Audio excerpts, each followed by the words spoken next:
좁은 단칸방 안에서 비명이 터져 나왔습니다. 여자가 바닥에 쓰러졌고 두 아이가 울부짖으며 엄마를 흔들었습니다. 엄마, 엄마 눈 좀 떠봐. 엄마 나 무서워. 차가운 방 바닥 위 여자의 입술은 새파랗게 질려 있었습니다. 작은 난로 하나가 방을 희미하게 데우고 있었지만 숨이 가빠오는 아이들에게는 아무런 위로가 되지 않았습니다. 골목 끝에서 구급차 사이렌 소리가 울려 퍼졌습니다. 곧이어 계단을 쿵쾅거리며 올라오는 발소리, 그리고 철문 여는 소리. 이웃들이 문틈 사이로 안을 내다보며 수군댔습니다. 저 집 또 무슨 일이야? 저렇게 가난하게 사는데 애들은 또 어떡하고. 하지만 아무도 몰랐습니다. 바닥에 쓰러진 저 여자에게 어떤 사연이 있는지, 왜 두 아이와 이렇게 살게 됐는지, 그리고 이 모든 비극을 시작한 진짜 가해자가 누구인지. 이것은 그녀가 5년 동안 버텨온 삶의 끝이었습니다. 아니, 어쩌면 새로운 시작이었는지도 모릅니다. 이 여자의 진실을 밝혀낼 사람은 따로 있었습니다. 바로 5년 전 이 여자를 집에서 내쫓았던 그 사람. 연희동 저택에 사는 한 부인이었습니다. 이야기는 며칠 전으로 거슬러 올라갑니다. 그 부인이 우연히 재래시장을 찾았을 때 그녀는 아직 몰랐습니다. 자신의 인생이 완전히 뒤바뀔 것이라는 사실을, 그리고 자신이 얼마나 잔인한 사람이었는지 깨닫게 될 것이라는 사실을. 이 놀라운 반전의 이야기가 궁금하시다면 구독과 알림 설정을 눌러주세요. 평범해 보이는 사람들 뒤에 숨겨진 진실을 매일 전해드립니다. 그럼 이제 모든 것이 시작된 그날로 돌아가 보겠습니다. 이정자는 백화점 쇼핑백을 든 채 재래시장 골목 입구에 서 있었습니다. 67살 강남 아파트에 사는 그녀가 이런 곳에 온 건 정말 오랜만이었습니다. 평소 같으면 백화점 문화센터 강좌를 듣고 카페에서 케이크를 먹었겠지만 오늘은 오랜 친구의 말이 마음에 걸렸습니다. 정자야, 그 시장 김장 김치가 그렇게 맛있다더라. 강남 백화점 김치보다 낫대. 체면을 중시하는 정자는 처음엔 코웃음을 쳤습니다. 하지만 이상하게도 그 말이 계속 신경 쓰였습니다. 그래서 이렇게 강남 아파트와 전혀 어울리지 않는 허름한 시장 골목 앞에 서 있게 된 겁니다. 배추 싸게 드립니다. 무도 있어요. 골목 한쪽에서 목소리가 들려왔습니다. 정자는 무심코 고개를 돌렸다가 움찔했습니다. 낡은 천막 아래 야채가 펼쳐져 있었습니다. 해진 스웨터에 군데군데 기운 자국, 거친 손, 햇볕에 그을린 얼굴. 여자의 옆에는 아이 둘이 앉아 있었습니다. 10살쯤 된 큰 아이는 너무 큰 코트를 입고 배추를 다듬고 있었고 8살쯤 된 작은 아이는 연신 기침을 하며 엄마 치마를 꼭 붙잡고 있었습니다. 저 목소리, 저 뒷모습, 정자의 심장이 갑자기 빨리 뛰기 시작했습니다. 배추 한 포기에 1,000원입니다. 싱싱한 거예요. 여자는 힘겨운 속내를 숨기며 웃으며 손님에게 말했습니다. 시장통에 처음 나왔을 땐 쑥스러워 손님에게 말 한마디 못하던 그녀가 이제는 거칠은 사례들, 입씨름에선 욕지거리도 서슴지 않고 척척 받아냈습니다. 누군가 자신을 만만하고 우습게 볼까봐 말할 때 일부러 큰 소리로 목소리를 높이던 건 기선제압을 해서 시장가 한켠에서 살아남으려는 그녀의 발악이던 것이죠. 손님은 배추를 집어들었다가 가격표를 힐끗 보더니 얼굴을 찌푸렸습니다. 요즘이 어떤 땐데 1,000원이야? 500원이면 몰라도. 손님은 배추를 도로 내려놓고 휙 돌아섰습니다. 여자의 어깨가 가판대 앞 시들어가는 파처럼 축 처졌습니다. 이 배추를 오늘 다 팔아야 내일까지는 큰애 국민학교 육성회비를 낼 텐데. 저 대파는 내리면 숨이 다 죽어 팔지도 못할 테고. 여자는 그런 생각을 하며 손을 비비듯 배추 겉잎을 만지작거렸습니다. 정자는 반사적으로 전봇대 뒤로 몸을 숨겼습니다. 떨리는 손으로 가슴을 눌렀습니다. 확인해야 했습니다. 여자가 고개를 들었습니다. 헬쑥한 옆얼굴, 눈 밑에 짙은 다크서클, 새치가 살짝 섞인 머리. 5년이 지났지만 정자는 그 얼굴을 알아봤습니다. 서유진, 며느리였습니다. 정자의 손에서 쇼핑백이 떨어졌습니다.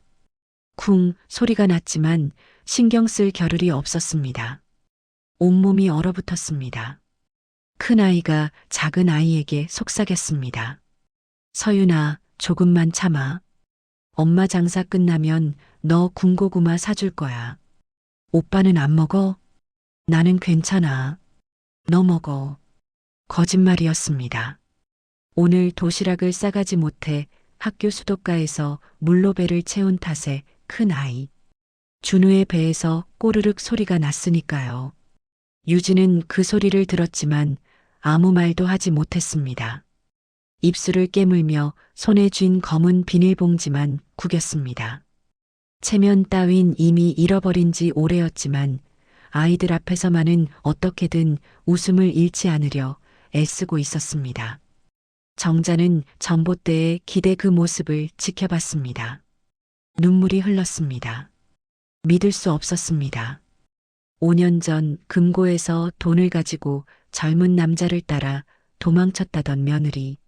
남편 장례식도 제대로 안 치르고 떠났다던 며느리. 정자는 그날 이후 친구들 앞에서 늘 말하곤 했습니다. 요즘 여자들 믿을 게 못 돼. 우리 며느리도 그랬다니까. 우리 집 체면이 말이 아니었어. 그렇게 며느리를 비난하며 자신의 억울함과 상처를 감췄다고 믿었습니다. 하지만 지금 시장 바닥에서 배추를 팔며 아이들과 떨고 있는 저 여자는 도망자도 배신자도 아닌 것 같았습니다. 뭔가 잘못되었습니다. 이건 말이 안 됐습니다. 그날 밤 정자는 한숨도 자지 못했습니다. 시장에서 본 광경이 머릿속을 떠나지 않았습니다. 배추를 파는 며느리, 배고픈 아이들, 낡은 옷, 헬쑥한 얼굴, 그리고 묘하게도 아이들 앞에서만은 웃음을 지키려던 유진의 표정. 정자는 아들이 죽고 아들의 기억이 담긴 연희동 저택을 처분 후 마침 강남이 재개발로 땅값이 오른다는 소문에 강남 번화가의 한 아파트로 이사 왔습니다. 정자는 침대에서 일어나 거실로 나왔습니다. 통유리 밖으로 보이는 강남의 야경이 반짝였습니다. 넓은 아파트는 고요했습니다. 체면과 재산을 지키기 위해 애써 살아온 세월의 결과물이었지만 이 집에는 이제 정자 혼자뿐이었습니다. 아들이 죽고 며느리가 떠나고 둘째 아들 민호의 가족만 가끔 들렀습니다. 그럴 때면 정자는 일부러 더 며느리를 흉봤습니다. 내 형수는 뭐 사람 탈을 쓴 도둑이지. 넌 그런 여자랑 절대 결혼하지 마라. 그럴수록 민호는 어머니 편을 들며 더욱 효자처럼 굴었습니다. 정자는 비어있는 집안에서 그런 민호를 의지하며 버텨왔습니다. 정자는 소파에 앉아 5년 전 그날을 떠올렸습니다. 아들 이민석이 교통사고로 세상을 떠난 날이었습니다. 35살 한창 잘 나가던 나이에 갑자기 떠났습니다. 섬유회사 중간 관리자였던 민석은 그날 밤 급히 차를 몰고 나갔다가 외곽 도로에서 사고를 당했습니다. 즉사였습니다. 장례식은 사흘장으로 치렀습니다. 정자는 상주로 앉아 조문객들을 받았습니다. 며느리 유진도 옆에 앉아 있었습니다. 눈이 퉁퉁 부어 있었지만 아이들 앞에서는 꿋꿋이 버티려 애쓰던 모습이 희미하게 떠올랐습니다. 그런데 그 장례식 사흘째 되는 날 새벽 정자가 잠깐 집에 돌아왔을 때 며느리 방이 텅 비어 있었습니다. 옷장은 활짝 열려 있었고 서랍은 비어 있었습니다. 금고는 열려 있었고 안에 있던 돈이 사라졌습니다. 보석함에 있던 금반지도 보이지 않았습니다. 그때 가정부 박순애가 다가와 떨리는 목소리로 말했습니다.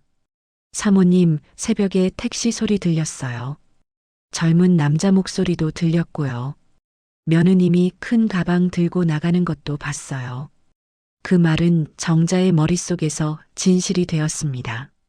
그래, 역시 그럴 줄 알았어.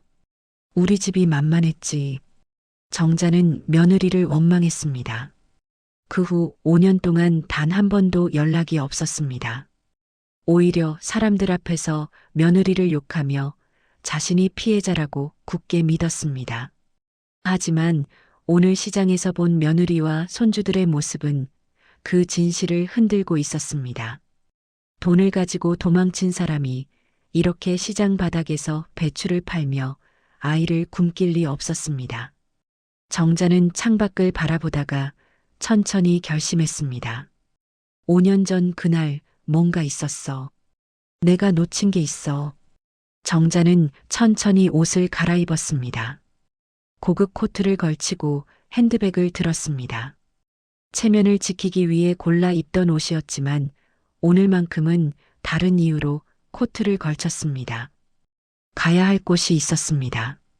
오전 8시 정자는 경기도 용인의 빌라 앞에 서 있었습니다. 가정부 박순애가 5년 전 퇴직한 후 이사한 곳이었습니다. 정자는 초인종을 눌렀습니다. 박순애가 놀란 표정으로 문을 열었습니다. 사모님, 어떻게? 순애 씨, 5년 전 그날 밤 얘기 좀 합시다. 박순애의 얼굴이 굳었습니다. 좁은 거실에서 차를 내왔습니다. 손이 떨리고 있었습니다. 순애 씨, 그날 밤 정말 젊은 남자 봤어요? 네, 맞아요. 거짓말 마세요. 컵이 바닥에 떨어졌습니다. 차가 쏟아졌습니다. 박순애는 고개를 숙였습니다. 나 어제 유진이 봤어요. 시장에서 애들이랑 배추 팔고 있더라고요. 그날 밤 뭐가 있었는지 말해요. 박순애는 눈물을 흘렸습니다. 미안해요, 사모님. 거짓말했어요. 젊은 남자 없었어요. 그냥 택시였어요. 민호 도련님이 돈 주시면서 그렇게 말하라고 했어요. 정자의 심장이 쿵 내려앉았습니다. 민호가 장례식 끝나고 저한테 오셨어요. 돈 주시면서 그렇게 말하라고. 저도 돈이 필요했어요. 박순애는 더 이상 말을 잇지 못하고 울었습니다. 정자는 벌떡 일어났습니다. 순애 씨, 그날 밤 다른 건 없었어요? 있었어요. 장례식 이틀째 밤, 며느님 방에서 큰 소리가 들렸어요. 민호 도련님 부부가 들어가셨고, 나가, 당신 때문에 그런 소리가 들렸어요. 그리고 며느님이 우는 소리. 정자는 숨이 막혔습니다. 민호가 유진을 쫓아낸 거였습니다. 정자는 박순애의 집을 나왔습니다. 퍼즐 조각들이 맞춰지기 시작했지만 아직 전체 그림은 보이지 않았습니다. 정자는 다음 목적지로 향했습니다. 아들 민석이 다니던 회사였습니다. 오후 1시 정자는 서울 종로의 섬유회사 로비에 앉아 있었습니다. 아들의 동료 김 과장을 만나기로 했습니다. 어머님, 오랜만입니다. 김 과장, 민석이가 사고 난 그날 밤 기억나지? 김 과장의 표정이 어두워졌습니다. 잊을 수가 없죠. 그날 밤 9시쯤 부장님이 민호 과장님한테 전화 받고 급하게 나가셨어요. 형, 공장에 큰 문제 생겼어요. 지금 안 오시면 큰일 나요라고 하시는 걸 들었어요. 정자의 심장이 빨리 뛰기 시작했습니다. 그래서 이상해서 다음날 공장에 물어봤어요. 그런데 그날 밤 아무 문제 없었다고 했어요. 정자의 손이 떨렸습니다. 김 과장, 그때 민호는 어디 있었어? 회사에는 없었습니다. 오후 7시에 퇴근하셨고요. 김 과장은 조심스럽게 말을 이었습니다. 사실 당시에 부장님이 큰 거래처 따내고 승진이 확정됐었어요. 근데 민호 과장님은 같은 경쟁에서 밀리셨고 승진도 누락되셨어요. 민석이 죽고 나서 민호는 바로 부장 승진하셨죠. 형님 자리로요. 정자는 숨이 막혔습니다. 민호가 형을 거짓으로 불러내서 사고가 나게 만들었습니다. 그리고 유진이 눈치챘습니다. 그래서 민호가 유진을 쫓아냈습니다. 정자는 자리에서 일어났습니다. 고마워요. 큰 도움이 됐어요. 정자는 회사를 나와 차에 올라탔습니다. 한참을 울었습니다. 아들을 죽인 건 동생이었습니다. 그리고 며느리는 억울하게 쫓겨났습니다. 5년 동안 정자는 며느리를 원망했습니다. 하지만 진짜 범인은 따로 있었습니다. 정자는 핸드폰을 꺼냈습니다. 하지만 아직은 아니었습니다. 며느리를 먼저 만나야 했습니다. 저녁 6시 정자는 시장 근처 슈퍼에 들어갔습니다. 혹시 이 근처에 애들 키우는 젊은 여자분 사세요? 아, 서씨요? 저 골목 안쪽 연립주택 반지하 3호예요. 정자는 좁은 골목을 걸어 들어갔습니다. 계단을 내려가니 녹슨 철문이 보였습니다. 정자는 초인종을 누르려다 손을 멈췄습니다. 5년 만에 뭐라고 말해야 할까요? 그때 안에서 기침 소리가 들렸습니다. 엄마, 나 추워. 조금만 참아, 서윤아. 전기장판 곧 켜줄게. 정자는 더 이상 참을 수 없었습니다. 초인종을 눌렀습니다. 딩동. 문이 열렸습니다. 유진이었습니다. 5년 만에 재회였습니다. 유진은 얼어붙었습니다. 얼굴이 창백해졌습니다. 어머님, 유진아, 왜 오셨어요? 유진이 뒤로 물러섰습니다. 손이 떨리고 있었습니다. 유진아, 나 알았어. 민호가 한 짓. 5년 전 그날 밤 무슨 일 있었는지. 유진의 얼굴이 일그러졌습니다. 눈물이 쏟아졌습니다. 무릎이 꺾이며 바닥에 주저앉았습니다. 어머님, 들어가자. 얘기 좀 하자. 정자는 유진을 부축해 좁은 방 안으로 들어갔습니다. 세평 남짓한 공간. 이불이 바닥에 깔려 있었고 작은 테이블과 낡은 전기장판이 전부였습니다. 준우와 서윤이가 이불 속에 웅크리고 있었습니다. 할머니. 준우가 작게 중얼거렸습니다. 5년 만에 보는 할머니였습니다. 정자는 가슴이 미어졌습니다. 준우야, 서윤아. 할머니야. 정자는 아이들을 끌어안았습니다. 아이들이 할머니 품에 안겼습니다. 정자는 오열했습니다. 유진이 동전 몇 개를 쥐어주며 아이들을 밖으로 내보냈습니다. 준우야, 잠깐 밖에 나가 있어. 슈퍼 가서 과자 사 먹어라. 너 좋아하는 새우깡 먹어. 엄마는 할머니랑 얘기 좀 해야 해. 아이들이 나갔습니다. 한참을 침묵이 흘렀습니다. 어머님, 어떻게 아셨어요? 다 조사했어. 그날 밤 무슨 일이 있었는지 말해줄래? 유진은 떨리는 목소리로 5년 전 그날 밤을 이야기했습니다. 그날 밤 8시 50분 민석 씨랑 아이들이랑 저녁을 먹고 있었어요. 그때 전화가 왔어요. 민호 씨가 공장에 큰 문제 생겼다고. 민석 씨가 급하게 나갔어요. 30분 후 경찰에게서 전화가 왔어요.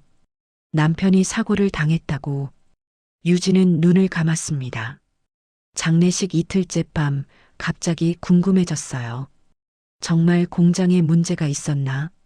다음 날 전화했더니 아무 문제 없었다고 했어요. 그때 알았어요. 민호 씨가 거짓말했다는 걸.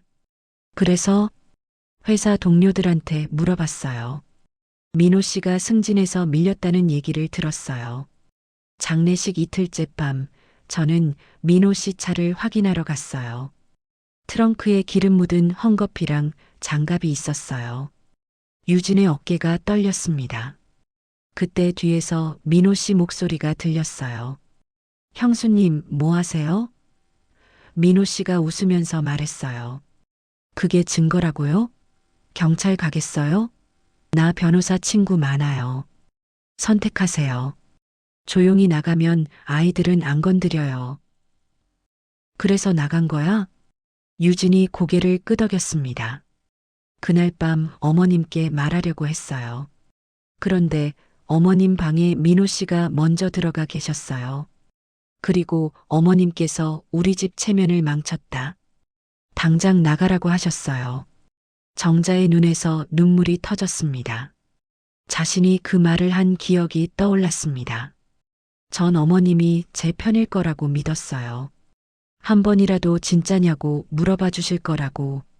근데 어머님은 한 번도 묻지 않으셨어요. 그냥 우리 집 체면을 망쳤다고만. 정자는 며느리를 꼭 안았습니다. 아니야. 내 잘못 아니야. 내가 미안해. 5년 동안 널 오해했어. 이제 괜찮아. 내가 함께 싸워줄게. 일주일 후 정자는 민호에게 전화했습니다. 민호야, 내 형목 유산을 내가 받는 게 맞지 않을까 싶어서 오늘 저녁에 집에 와봐. 1시간 후 민호가 왔습니다. 정자는 녹음기를 서랍에 숨겨놓았습니다. 민호야, 형이 죽고 5년이 지났네. 근데 말이야, 그날 밤 생각나니? 형이 사고 난 날. 내가 형한테 전화했잖아. 민호의 표정이 굳었습니다. 공장 문제 때문에요. 근데 공장에는 문제가 없었다며. 회사 사람들한테 다 들었어. 그리고 유진이도 찾았어. 민호의 얼굴이 하얗게 변했습니다. 유진이가 다 말했어. 내가 협박한 것도 쫓아낸 것도. 민호는 할 말을 잃었습니다. 한참을 있다가 고개를 숙였습니다. 형이 저를 너무 무시했어요. 회사에서도 집에서도 항상 형만 잘났어요. 그래서 죽였어? 죽일 생각은 아니었어요. 그냥 한 번만 실수하게 만들려고. 도로에 기름도 좀 뿌렸어요. 근데 사고 날 줄은 몰랐어요. 그럼 유진이는? 형수가 눈치챘어요. 증거 찾으려고 했어요. 그래서 정자는 서랍을 열어 녹음기를 꺼냈습니다. 빨간 불이 켜져 있었습니다. 다 녹음됐어. 내 자백. 민호가 무릎을 꿇었습니다. 어머니, 제발 용서해 주세요. 용서? 내가 가족을 죽였는데, 며느리와 손주들을 5년 동안 지옥으로 만들었는데, 정자는 핸드폰을 꺼내 경찰에 전화했습니다. 30분 후 경찰이 왔습니다. 민호는 수갑을 찬 채 끌려갔습니다. 정자는 그 모습을 지켜봤습니다. 눈물이 흘렀습니다. 하지만 이게 옳은 일이었습니다. 한 달 후 법정에 섰습니다. 검사가 녹음 파일을 증거로 제출했습니다. 민호의 자백이 법정에 울려 퍼졌습니다. 재판장이 판결을 내렸습니다. 피고인 이민호는 살인 교사죄, 공갈 미수죄로 징역 10년을 선고한다. 재판이 끝나고 유진이 정자에게 다가왔습니다. 어머님 고맙습니다. 고마워할 거 없어. 이제 우리 집에서 살자. 원래 내 집이야. 아이들 학교도 옮기고 병원도 가고 이제 제대로 살아보자. 유진이 눈물을 흘렸습니다. 정자도 울었습니다.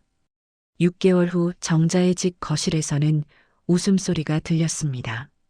준우와 서윤이가 숙제를 하고 있었습니다. 유진은 부엌에서 저녁을 준비했습니다.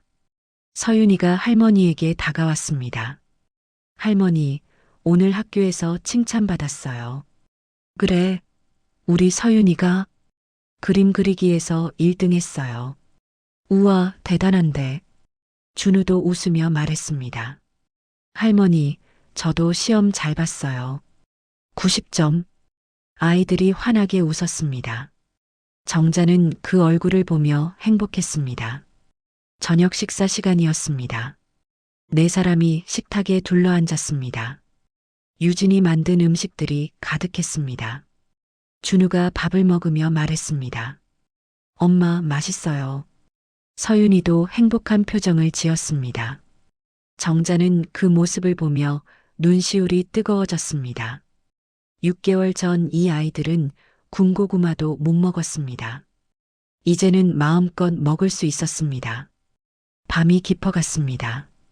정자는 혼자 거실에 앉아 창밖을 봤습니다. 별이 떠 있었습니다. 민서가 미안해. 하지만 이제 내 가족은 엄마가 지킬게. 눈물이 흘렀습니다. 하지만 이제는 슬픔만의 눈물이 아니었습니다. 희망도 섞여 있었습니다.